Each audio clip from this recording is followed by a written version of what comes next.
So kia ora, good afternoon. I am Trina Cooper. I am the General Manager for Popup. Just some housekeeping, just to let you know that the session is being recorded and will be made available on the Popup website. Please note that your video image may be seen when we share the presentation on the website and social media, so just ensure that you have your camera turned off if you want to remain incognito. We ask that you remain muted, and if you wish to ask a question, please use the chat function that you see at the bottom of your screen, and these will be addressed at the end of the presentation. Unless there's something relevant, then Rob will jump in and address it at the time. Today's pop-up chat is with Dr Robin Youngson, and he'll be talking about birth trauma and havening techniques. And I'll hand over to Joe Rama, our Pāra Kaumatua, who will open with karakia for us. Kia ora Trina, nā mahi mahana ki a koutou. Tēnei te mihi ki a koe Robin, kei te hara mai ki te kōrero ia mātou I tēnei rā. He mihi nui ki a koe. So he karakia mō tēnei kōrero. Pau hihiri, pau rārama, pau o te whakaro, pau o te tangata, pau o te aroha. Te pau e here nei I a tātou. Mauri ora ki a tātou, haumi hui taiki. May clarity be yours, may understanding be yours through reflection, through personal endeavour, through respect. The virtues which bind us as one may be filled with well-being, bound together, unified. Nā mihi. Over to you, Robin. Kia ora, thank you, Whai. I really appreciate the warm welcome. Very warm greetings to you all. Ngā mihi mahana kia koutou. So I'm really thrilled to have this opportunity to present to this group with some work that I've been doing recently, a little pilot trial using a process called havening techniques, which is a very new neuroscience-based process for healing trauma, which our brains are just designed to do. So this is just facilitating a healing process that all of us have in our brains. It's innately part of our being as a human being. My background, I've been an anesthetic specialist for many years. I've done a lot of work in maternity, not just in clinical care, but in helping to develop maternity services and resolve conflicts between midwives and doctors and mothers. Really some transformational change to work around open disclosure and apology after adverse events. Some really pioneering stuff. Some of you might remember the story of a 17-year-old mother that was set fire during a cesarean section at Waitakere Hospital back in 2002, and she received very severe burns as a result of alcohol skin prep being ignited under the drapes and burning unseen. And I was the medical leader that helped manage that whole thing and support the patient and the family and the clinicians and come to a full report 5 weeks later.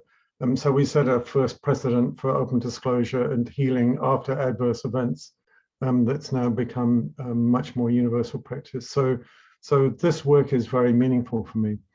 So I'm now in private practice in my clinic here in Raglan, and I do a whole mixture of work. My philosophy is Robin Hood. I charge lots of money to people who can afford it and treat lots of people who have no money. So I rob the rich and pay the poor. And that keeps me happy and sane and gives me enough income to keep going.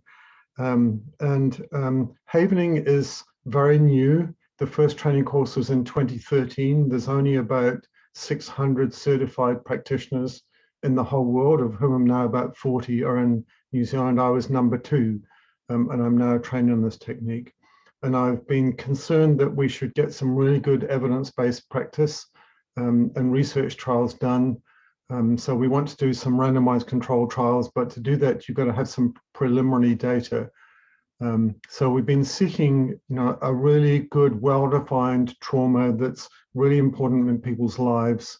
We've been seeking a good outcome measure. We've been trying to figure out what the protocols will be, what kind of change can we expect, what complications are there, which clients should we exclude, all the kind of questions you'd ask for randomized controlled trials. So to answer those questions, I've been self-funding a pilot trial in the treatment of mothers with severe birth trauma.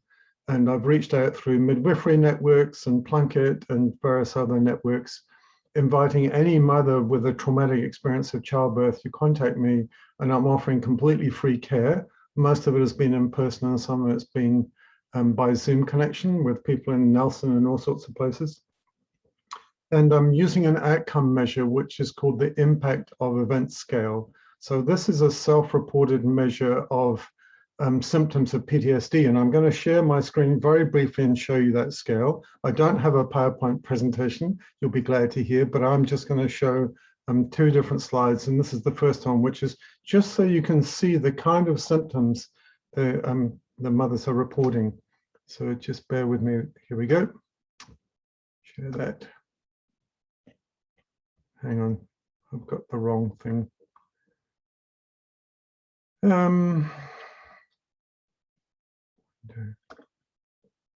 Here we go. Right. So hopefully you can all see that. So these are the kinds of symptoms that mothers are reporting. I felt irritable and angry. I avoided letting myself get upset when I thought about it. So the kind of numbing out. I thought about it when I didn't mean to. I felt as if it hadn't happened or wasn't real. Again, dissociation again. Pictures about it popped into my mind. I was jumping, easily startled. I tried not to think about it. I was aware that I had a lot of feelings about it, but I didn't deal with them. My feelings were kind of numb. Had trouble falling asleep. I tried to remove it from my memory. Reminders of it caused me to have physical reactions such as sweating, trouble breathing, nausea, or pounding heart. So those are the kind of symptoms that my mothers that I'm treating are reporting. They're not able to think of or recall the traumatic birth events without getting all these emotional and physiological stress responses. And it's very intrusive in their lives. And we know all of you will be the experts that know that this can have a horrendous impact in terms of maternal anxiety, depression, PTSD, failure in bonding, failure in attachment, difficult feeding, problem children, you know, et cetera, et cetera. And I'm seeing clients in their 60s and 70s who are still suffering from the trauma of their birth, you know, many, many decades later. So you guys know about all of this. So what I want to show you is the results from the treatment of havening for these mothers, which using that as an outcome measure. So I'm measuring the symptom score prior to havening and then 7 days afterwards, because it's a look back over 7-day scale. Your experiences, how have you felt in the last 7 days? And then measuring right out at a month later to make sure that these changes are permanent. So I'm going to share my screen again, and I'm going to show you the graph of results and talk you through it, and that'll be the last slide. Just get to the right window. There we go. So just to explain about this scoring system on impact of event scale, if your score is above 33, you almost certainly have PTSD. If your score is above 37, then your PTSD is so severe that this is enough to suppress your immune function. So you're more likely to get infections, you're more likely to get cancer or progress cancer. These are the kinds of impacts. And the red bars represent the scores of my clients prior to havening. And you can see that almost all of them have PTSD that's possible or probable, or a great number have PTSD that's in the severe range. The bar in 7, the bar in orange is the scoring that the clients are giving. So this is an online self-scoring 7 days after havening. What you're seeing is an incredibly dramatic reduction in symptoms in the majority of cases. So the mothers who are otherwise resilient, who have one very traumatic experience of birth and they're haunted by that event, their scores are going down below 10 to really a negligible level. And that improvement is being maintained, you know, a month later without any further treatment at all. So they're having one session of havening, which is up to 50 minutes. And they're reporting back to me things like, my midwife took lots of photographs. I'm going to stop the screen share. My midwife took lots of photographs of the birth, and I've never been able to look at them because, you know, it just brings back all the trauma. And this evening I sat down and I looked at all the photographs and I cried tears of joy because for the first time I could really feel the joy of the birth of my daughter, things like that. really touching. I've never been able to talk about my birth with my friends because I'd start crying. And this morning at coffee, I was able to tell them all about it, and there was no upset at all. You know, really, the stories really back up what I'm seeing from the scores. You'll notice that some of the mothers had extremely high scores, and those are mothers that have really complex trauma. They might have a lot of early life trauma or violence or rape or whatever, and then a complicated pregnancy and then a traumatic birth. So there's layers and layers of trauma, or else they've had an extremely traumatic birth, and then a severely disabled child has been born and has survived, so that 5 years on, they now have a severely disabled 5-year-old child with, you know, a lot of impairment, and there's, you know, ongoing daily trauma going on.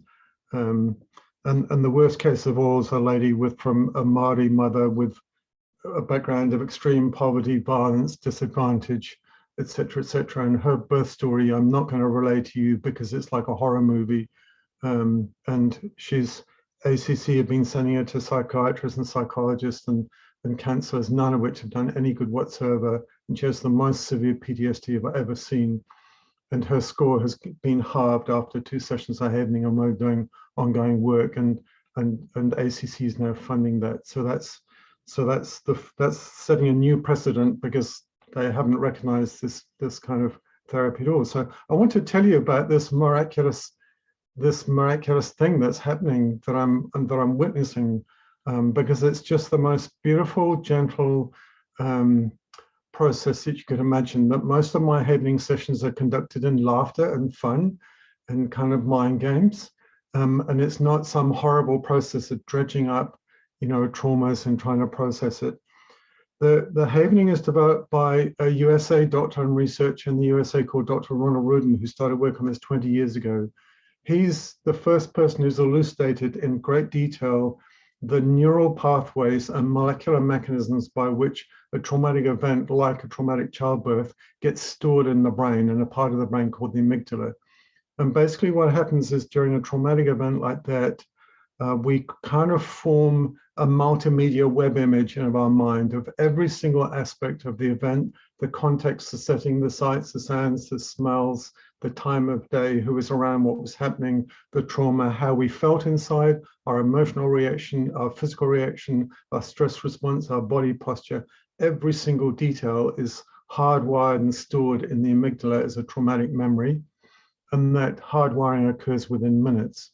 And he's discovered that the way that traumatic memory is formed, which is very distinct from an ordinary memory, it's a different part of the brain, is that new nerve connections are made by receptors being expressed on the cell surface and then locked in place, superglued in place with a chemical phosphate bond, and they're there for the rest of your life.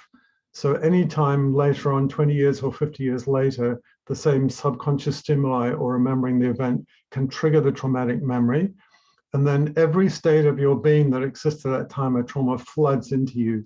So all the physical stress reactions, pain, emotional reactions, etc., just kind of take you over, and you cannot think your way out of that. This is hardwired as part of our operating system. And this is why, you know, counseling and therapy is often not very effective at all at dealing with the trauma. It can help us to reframe it. It can give us skills in dealing with it and, you know, coping with it, but it doesn't take away the remembrance of the trauma. Now, during a traumatic event, our brain is filled with a big stress reaction and extremely fast brain waves called gamma waves, up to 100 cycles per second.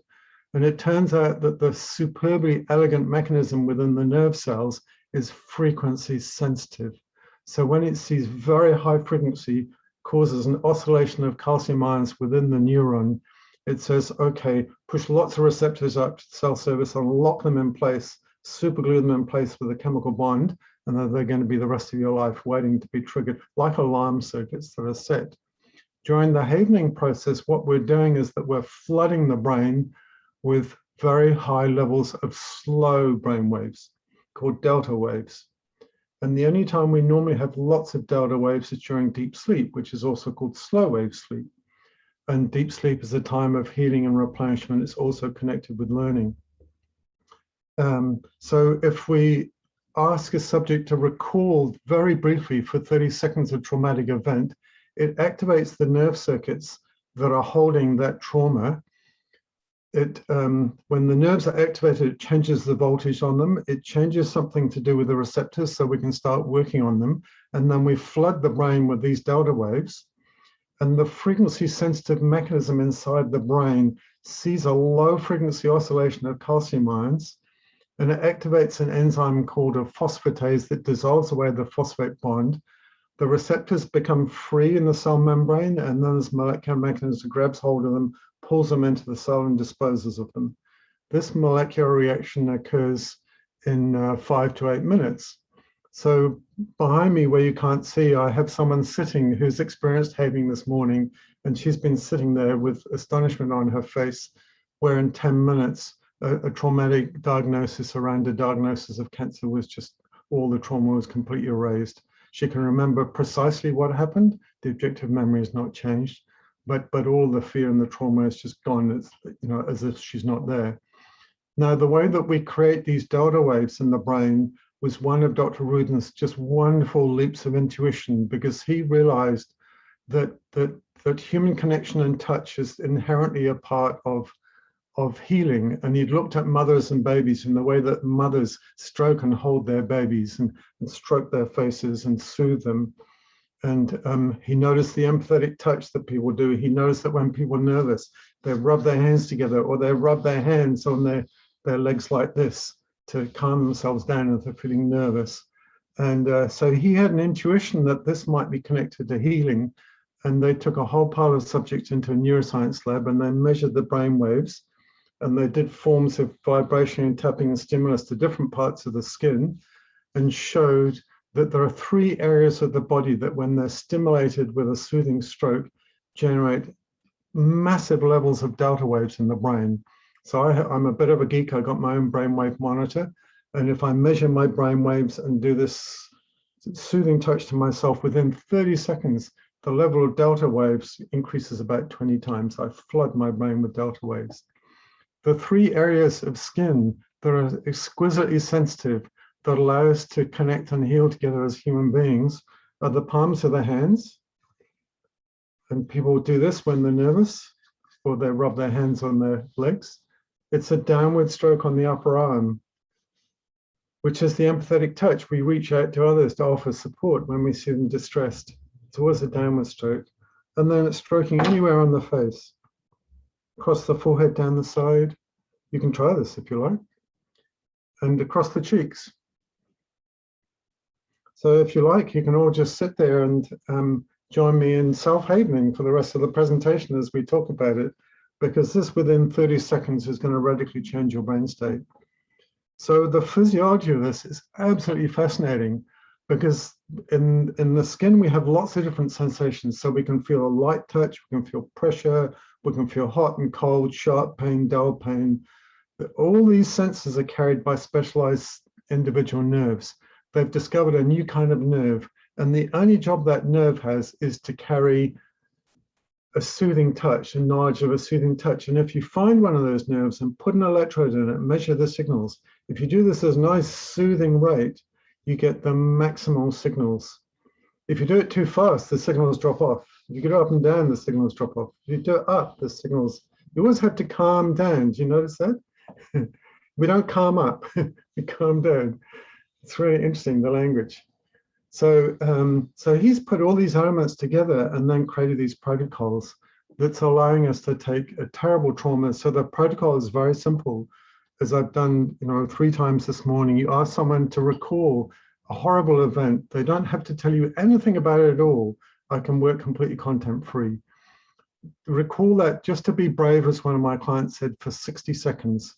And to notice the feelings and the body reactions. They give me a score out of 10 for how distressing it was at the time. And then we begin havening touch. And then we use very humorous mind distractions, mind games. So I usually start with a game called alphabet shopping, where people have to imagine they're going to a supermarket and they have to find something beginning with A, something beginning with B, and name it out loud. And as you fill the brain with delta waves, pretty soon they can't remember what the next letter in the alphabet is, or they get to H. And They just can't think of a single thing in the whole world that begins with H, and we have a good laugh about it. So this is conducted in a way that's so light-hearted and playful and humorous.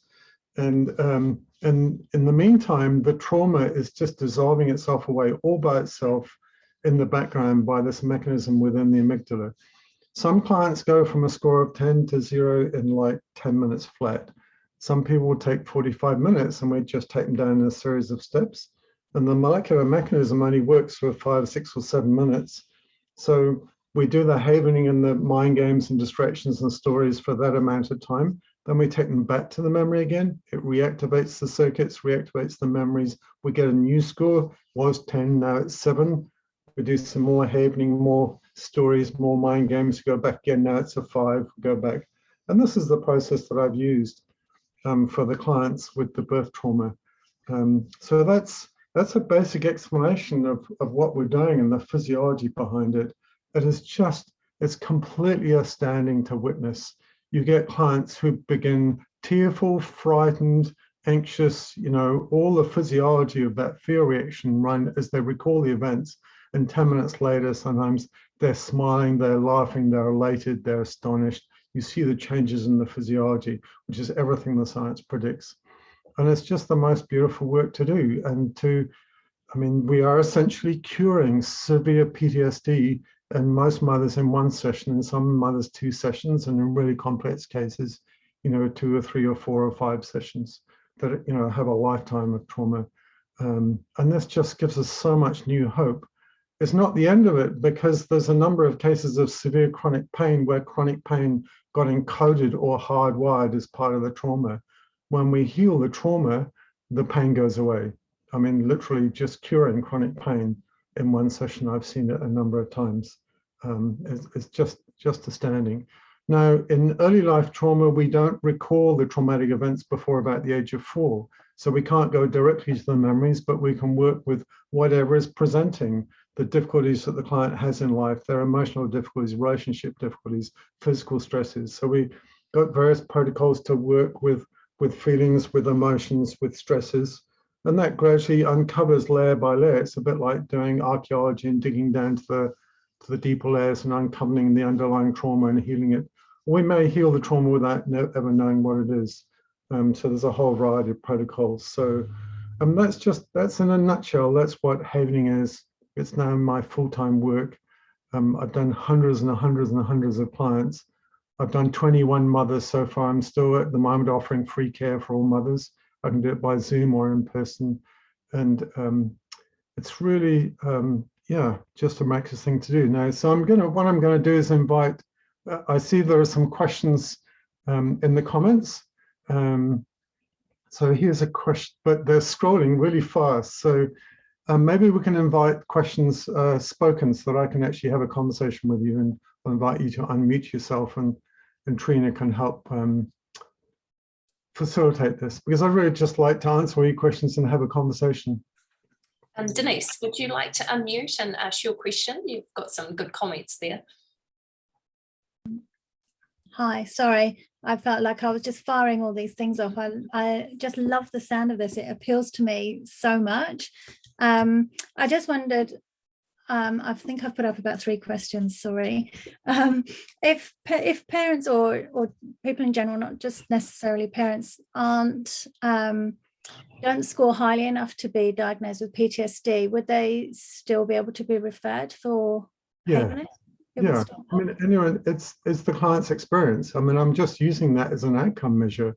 Yeah. Not using it to grade clients. I'm just saying, and there are some people come with a score of 15, which is not a diagnosis. They still have a traumatic birth experience. It's real for them.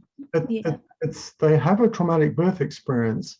It's just the symptoms are just not severe enough for a formal diagnosis of PTSD, but they're still bothered by it, and they want to let go of that, and they're very welcome. And I've had clients like that. So some of the scores were low. Yes, so absolutely.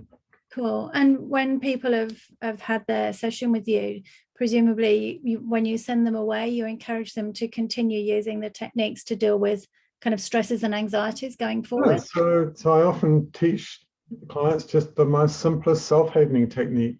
And if you Google my name and YouTube, you'll find that there's a half dozen or so videos on self-havening. They're like a guided meditation with havening. And it's everything from a 60-second anxiety hack up to a half hour long. And those videos, I mean, have been watched about 150,000 times. They're extraordinarily popular around the world, which has really surprised me. Well, I'm going to be sharing them, so that sounds great. It's a resource that you can share. But yeah, within 30 seconds or 60 seconds of doing this to yourself, you would change your brain waves. You'll also change your brain chemistry. So feel-good hormones like serotonin will rise up, oxytocin that you'll know about will rise up. So yeah, you can someone who's just agitated, anxious, they can get themselves completely calm, relaxed within a few minutes. Someone having a panic attack, you can abort it by just doing silent havening and some simple reassuring words. Yeah. So thank you so much. Denise, I love your little comment where you says, I used to stroke my baby's faces to help calm them to sleep, and my 27-year-old still feels dreamy if I stroke his face. He does. If I just used to go like this and down the center of their nose and then round the outside. And if I do it now, and to my 17-year-old actually, he's autistic and he has anxiety, but if I can get him to come close enough to let me do it, they still, but their eyes start to roll a little bit, and they obviously still impacts them, which is just beautiful. Yeah. Even if you can't haven someone, if you haven in front of them, they start to get delta waves in their brain. Wow. Yeah. Oh, that's good to know. Yeah, because I had a client with a very severe trauma who was completely frozen, dissociated, couldn't move, had a phobia of touch, could not be touched, couldn't touch herself. And I'm thinking, crikey, what do I do now?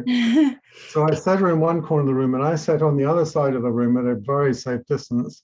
And we began a conversation. I just started doing a havening touch to myself. And within 15 minutes, her energy had changed so much that then she was able to start doing self-havening. That's very cool. Beginning of a beautiful healing journey. So I encourage mothers and children to haven each other and themselves, and children to haven their mothers, and just make it playful, introduce it to the whole family. That's fantastic. Thank you so much. Lovely. And Sarah Evans did the same with her daughter as well, and her 20-year-old still strokes her nose as a technique to help with anxiety. Beautiful. Vida, she says, I just love this, Robin. Thank you. I tried your technique on my daughter for a panic attack she was having, and it worked wonderfully. Question, from your graph, for the clients who had 30-day after scores, which had gone back up from the 7-day after scores, what is the picture there? Do you do further havening with them if they wish? Okay. So there was only one client where the score went up, and unknown to me that this mother actually had a lot of severe traumas in her life, a lot of early childhood trauma, and she's just moved into a house, which unfortunately she has severe electromagnetic sensitivity. So in the interval, she's now moved into a house where she's feeling totally stressed out and can't sleep, and her score has gone up. She said, in her written comment, she said, I received great benefit from we've done one session, the first session, and even though my score has gone up, this has transformed my mental health. And she's chosen not to have any more havening, but she's dealing with a whole pile of other stuff. So there's one mother where the score was very high, about 50, and stayed the same. She's a mother whose child was born with no heartbeat after just a dreadful situation, and this child was not expected to survive. And 6 months after birth, this supposedly dead baby started gasping and came to, and has survived, and is now 5 years old, and is a severely disabled child. And this mother has just daily severe traumas, and it's a really tragic story. I mean, I'm not going into a lot of the details of it. And when I saw her 5 years after the event, she had never, ever, ever shared her feelings with anyone before. She's never been able to talk about it. So her score after the first time was, not reduced, but she's a complex case that will undoubtedly, get better with further treatment. But, her life is very complicated, and getting away from home for a therapy is very difficult for her. And we'll continue to do some treatment when we can. Thanks, Robin. We've got a couple of hands up. Andrea, you've got a question. Hello, Robin. Thank you so much. That was really wonderful. I appreciate that. How do we refer women? Okay, so there are now about 40 Havening practitioners in New Zealand, and any of them would be able to do this kind of work because it's, you know, it's just dealing with a traumatic memory. So if the word havening is derived from the word haven, which means a harbor or a safe place. So if you add ing, havening is the word. So if you go to havening.org, then that's the international site, and you can search for practitioners by location. So if you search for New Zealand or any city within New Zealand, you can find out whether there's a practitioner near you, and you can read their profiles and choose them. If people want to come and see me, because I've got a particular expertise in childbirth trauma, I'm an anesthetist and everything else, then my website is Neuroscience of Healing, all one word, neuroscienceofhealing.com, and all the information is there. It's well signaled. There's a link on the front page for birth trauma, and explains exactly how people can enroll in the study, get their scores done, book a free appointment, etc., etc. So, yeah. So does it? Thank you. Does it need to be done by the GP? No, absolutely not. In any way? Or? No. This is all self-referral. Okay. Yeah, yeah. Thank you. I'd really like for this to be publicly funded at some stage, but you know, we've got to gather some more data and outcomes first, I guess, or just maybe, you know, maybe someone who has our big pot of money can have a childbirth experience that is healed. Thank you. Indeed. Katja, I noticed you had your hand up earlier. You're welcome to ask a question. Yeah, I'll try. My internet was not that great, but I'll try to ask. If not, I write it. First, I wanted to ask you, is there any scientific articles about delta waves and how Havening techniques affecting delta wave? Because it's very interesting and I would like to read more. Yes, so there's two scientific publications. There's a paper by Dr. Ronald Rudin from 2017, which sets really the entire detail of the neural pathways, the molecular mechanisms, the role of delta waves, the protocols. So it's a very broad span scope of paper that describes it for the first time with the neuroscience and all the mechanisms. And then there's a second paper I can share, and this is the neuroscientist that tried various forms of skin stimulation to different parts of the body in clients that had PTSD, and showed which parts of the body were sensitive to delta waves. So you can put those two papers together. Mm-hmm. That's great. And I have a second question. So when you ask us to try it, so I did try, and I feel a little bit sleepy. And you said that delta waves, it's a deep sleep waves.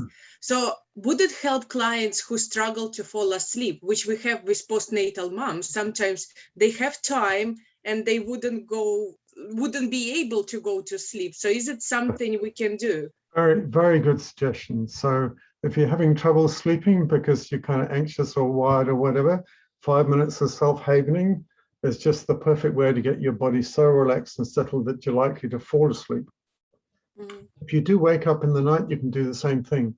If you really can't sleep and you're lying there wide awake for 3 hours, if you just self-haven, you're putting yourself into a state that's so similar to deep sleep that you're probably getting a lot of the benefits of it. So yeah, it can help in many ways.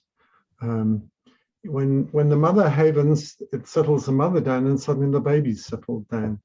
You haven the baby and the mother settles down. I mean, you know, we're energetically so powerfully connected together. And I've seen, I had an 11-year-old child came with a severe chronic pain syndrome of 4 years. And the child would not look at me, wouldn't speak to me, and wouldn't cooperate in any way, but she allowed me to interact with the mother. And I havened the mother's trauma of the child's pain that had gone on for 4 years, because the mother was very tearful and traumatized by the whole thing. And when the mother's trauma disappeared, the child's pain went away. Wow. And I never treated the child, and you know, within a week, she'd thrown away her crutches. She was weight bearing, went back at school after being off school for months. And I treated a clinical psychologist in Scotland. She was a New Zealander from Auckland, and she'd been in a major family trauma 25 years before, and she had a grown-up daughter with a significant anxiety disorder. As a psychologist, she's trying to manage that and realizing that their relationship is still quite kind of enmeshed and interdependent, even though the daughter's now 28. I treated the mother once in Scotland, and then the next day she came up with a state of excitement saying she'd had a phone call from her daughter in New Zealand saying, "Mum, mum, mum, something really strange has happened." And all my anxiety suddenly got much better. And so that's wonderful, darling. As they talked, they realized that their relationship had shifted in some fundamental way. And then she said, "Well, you know, how or when did that happen?" It was really weird. It was 10 o'clock last night. I was having our mum in Scotland at 10 o'clock in the morning. At the same time in New Zealand, her daughter noticed that her anxiety was ebbing away. And I had a case 2 weeks ago, a 50-year-old mother with a 22-year-old autistic son who has a lot of anxiety during lockdown and a lot of violence and dysregulation. And I havened her, and her son's energy completely changed, even though he wasn't present at the meeting. So yeah, so mothers and children are very energetically connected together. So this is a benefit to all. Wow, it's just fascinating, isn't it? Have we got some more questions out there? Vita, would you like to jump in and talk as well? Because I know you're really passionate about this. Yeah, sure. Thank you so much, Robin. It just excites me so much, particularly, as you know already, because I've been talking to you, that there's so much trauma going on in the Hutt Valley at the moment around birth. Sorry to hear. Yeah, so I'm really excited to be able to, you know, kind of share this stuff with other people. But I just really wanted to make a comment about when I tried with my daughter who was having a panic attack. She was 15 at the time. And I just recently looked at your website and seen the practical demonstrations that you said about, and I didn't know what else to do. And I did the havening with her. And it was just the joy she had. She just thought it was so funny. She just said, "What did you just do?" And she was just giggling away, and it just dissipated from her completely. And I was like, wow, this really is magical, isn't it? Yeah. So yeah, just a comment really. Thank you, Vita. It's a beautiful story. And I really so enjoy working with kids, and I have mothers and kids in together. I had a mother with two, a 9-year-old and a 7-year-old. And I make it very playful in my therapy room. I've got lots of toys for them to pick up and play with and so on. And I will often have the mother in front of the children and invite the children to kind of join in the game and do the self-havening. And we play games like alphabet shopping, and they can chime in and make suggestions. And the 7-year-old, you know, watched this happen to mother, and she said, "Oh my goodness, I think I've just seen a magic show." This is the spontaneous comment from the child. So it's lovely to hear your daughter expressing the same kind of sentiment. So thanks for sharing that. Great. Maggie, you ask a question. Do you use breathing, relaxation breathing, when doing the touch?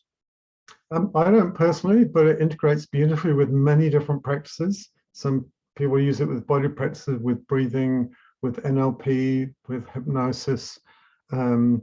I mean, I'm very mindfully attuned into the quality of consciousness and state that I'm bringing to the client. We're sitting very close, we're touching.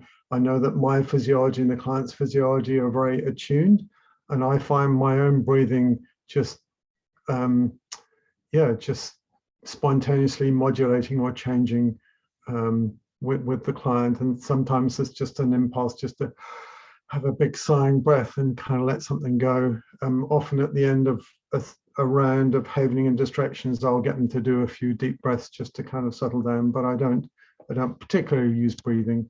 One of the interesting things is that when trauma is shifting in clients, often they start yawning a lot, which is not a sign of tiredness, it's the sign of emotions being processed. So it's interesting to see. But yeah, integrates beautifully. Or, you know, essential oils, just so many different things you can use. Great, wonderful. Thanks, Robin. Do we have any other questions, or we'll wind it up? Denise talks about, I've heard about the tapping techniques that are being used in some schools. Would havening be a good technique for school children too? Yes, so we're very excited about some potential developments in that. So there are 1 or 2 schools in the USA where the whole class begins the day, where they all self-haven. I'm open to friendship, I'm open to peace, I'm open to learning.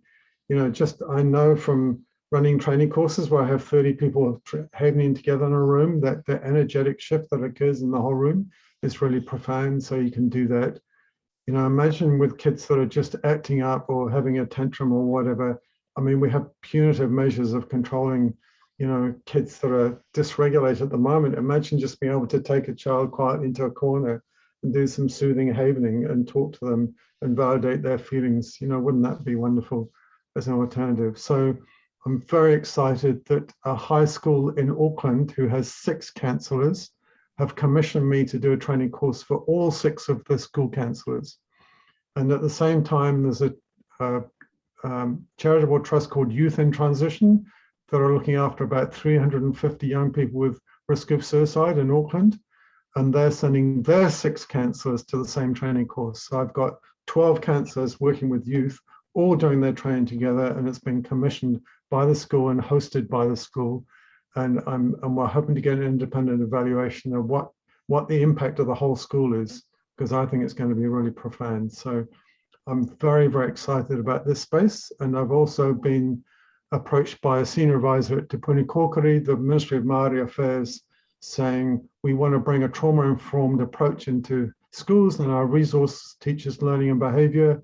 And we've been searching for a year, we can't find anything. And then we heard about you and Havening, and okay, we're now coming to Raglan in the minibus. Our whole team is going to get trained, and we're going to fund a co-design project between Mātou Ranga Māori and trauma science and havening science to bring a trauma-informed approach to our resource teachers' learning and behaviour that are working in the kura in Maruriwa. So that's another amazing development opportunity. So I'm really thrilled and excited about those opportunities that'll be unfolding in the next 6 to 12 months.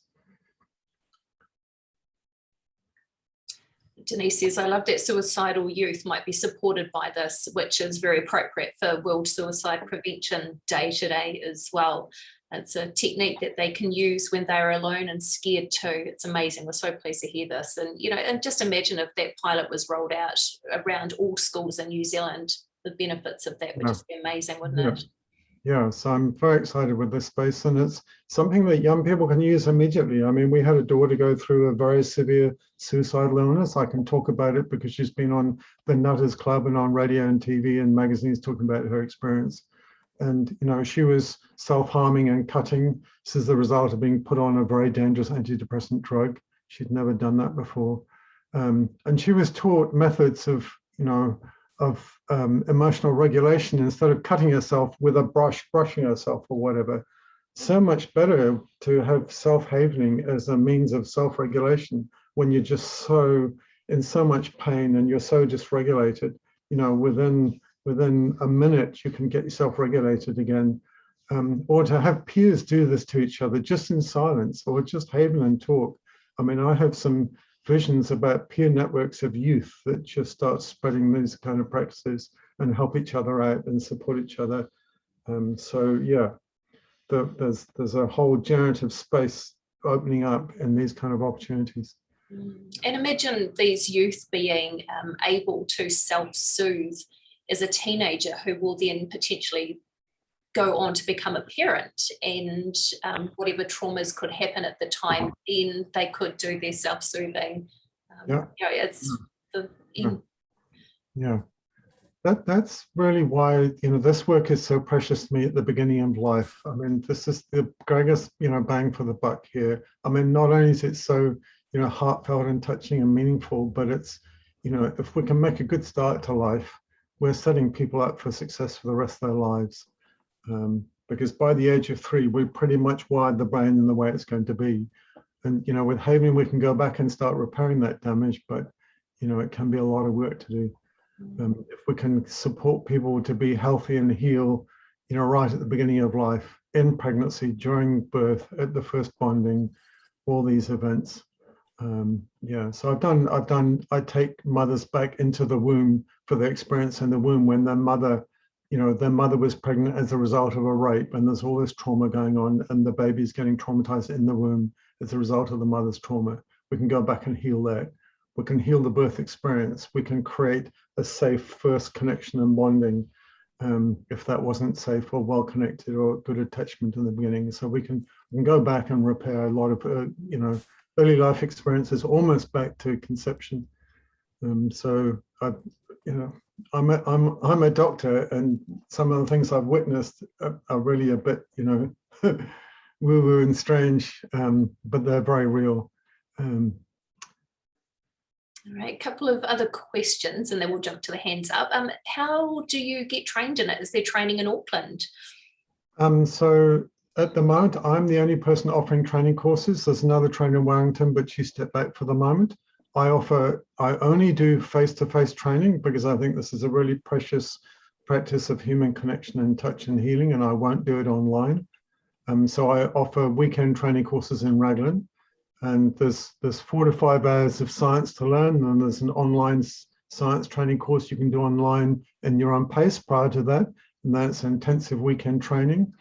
And then if you want to become a certified practitioner, there's a period of supervised practice where you have to write up 30 formal case histories of sessions with clients where you go into the history, the presentation, the diagnosis, your observations, the techniques we use, the outcomes, what you chose next, your thinking, what should be done next, your reflections, that's the kind of stuff. You've got to do some videos, sessions with clients. You've got to sit a very simple online science exam.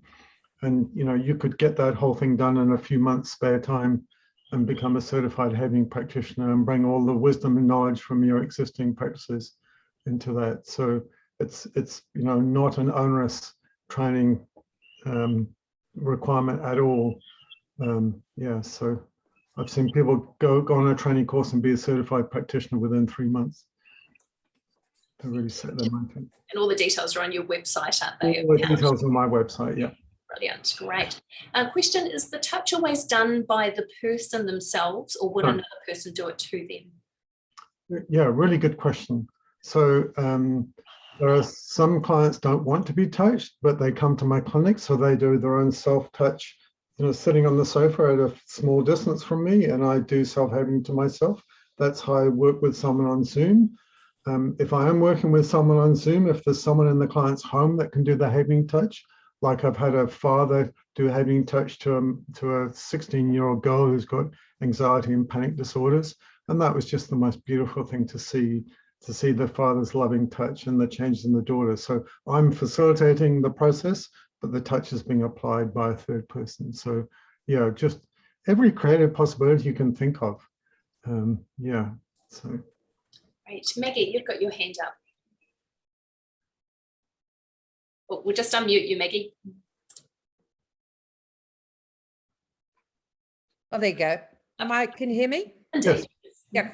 So I've worked as a midwife, and the last 12 years was in a neonatal intensive care unit as a lactation consultant. So worked quite a lot with traumatized mothers. And even though as a lactation consultant, often when a mother's learning to feed, we often used to just touch their shoulders to get them to drop and relax. And I can see that of being a lot of benefit to extend that. I mean, I learned that from working as a midwife using touch and massage, but to extend that to somewhere like a neonatal intensive care unit where these women are would be fantastic, actually. Yeah, and the more the neonate on the ventilator, the more havening that child could get, that would be the better. Yeah, which is the disconnection from human touch is just catastrophic. Yes. So in the USA, so there's only about 30 havening trainers in the world actively practicing as trainers. I'm one of them in the USA who became a trainer about a year ago as a midwife. So she's creating a whole world of havening and midwifery to every aspect of maternal care. Well, it would certainly fit well because, I mean, we are so used to that touch. Yeah. Very good. Well, we know, touch is the first sense that develops in utero. Our skin is the biggest sense organ that we have. Touch is fundamental to brain growth. So children that are denied human connection and touch, their brain grows up with big holes in it. And, like those poor kids in that orphanage in Romania that had no human connection. I mean, they're left brain damaged. So this is so fundamental to being a human being. And it's so tragic that practices like psychotherapy say that you shall never ever touch a patient, not even shake their hands, that doctors won't touch patients, that, you know, that nursing has become, you know, all about technology and, you know, drugs, and we've lost that loving touch. And it's an absolute tragedy, because this is the fundamental basis of human healing. And the science behind this is so astonishing that, yeah, it's, you know, there's nothing new under the sun, is there? But we've just lost so much.